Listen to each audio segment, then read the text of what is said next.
Gikalipay sa jeepney driver nga si Roel Dakis nga dunay rutang bago aplaya ang pagbukas sa Bolton Bridge 1 southbound sa Quimpo Boulevard, Davao City. Sugod niya tung Martes sa hapon, Enero 25. Human kini gipasiradaan sa Department of Public Works and Highways 11 ug kapin usa ka semana. Sanglit, miluag na ang dagan sa trapiko. Arang-arang na ang dagan sa karsada, sir. Dili na kay traffic, sir. Perting lisura jud, sir, kay traffic kaayo nya. Dako kayo ang consume sa gasolina bitaw, sir. Dako kayo pasalamat, sir, nga giablihan na ang Bolton Bridge. Sama ni Dakis, nalipay usab ang taxi driver nga si Win Igalan kay subling giablihan na alang sa mga motorista nga sama niya adlaw-adlaw sab nga nagalibot og biyahe sa syudad. Medyo binta-binta na noon kaysa atong niagi nga traffic kayo. Karon binta-binta na gid ang diya sa Bolton Bridge, di na kay ingon nga tanto traffic na. Nalipay kay para dili gid mi kayo maigo sa traffic yun. Kapoy ba kaya na maigo kag traffic nya, sige ra kag tama clutch. Sumala sa DPWH, luwas na ang agian sa mga motorista ang tulay human sa gihimong inspeksyon ug assessment sa mga engineer.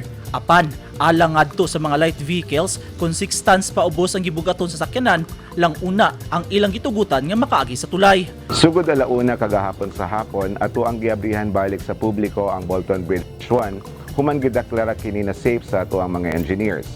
Until such time na mahuman nato ang repairs, light vehicles lang usa ang pwede paagihon. Mag-schedule pa ang atong buhatan sa strengthening sa duha ka tulay aron ma-increase nato sa 20 tons ang ilang load capacity, and this will be done in the coming weeks. Paghuman sa mga aktibidad, dili na nato tugtan ang mga trailer trucks na moagi since dili na nato mabalik sa ilahang original design state ang mga tulay tungod sa damage na nahiaguman na resulta sa sunog niadtong January 8. Unang giablihan niya tung Enero 19 sa hapon ang Bolton Bridge 2 northbound nga sama sa Bridge 1, light vehicles sa usab ang gitugutang makaagi.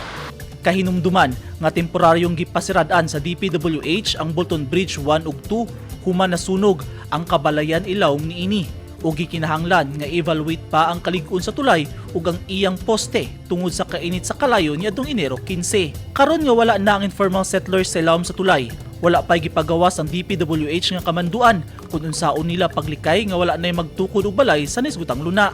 Ang mga informal settlers sa lugar gisigihan na og hatag sa lokal nga panggamahanan og relocation site apan wala makapugong ang mga opisyal sa barangay sa mga tawo nga dali kaayo magtukod og balay sa luna nga dili angayang tukuran og mga estruktura. Eugene Hinutan, Newsline Philippines. Stay safe.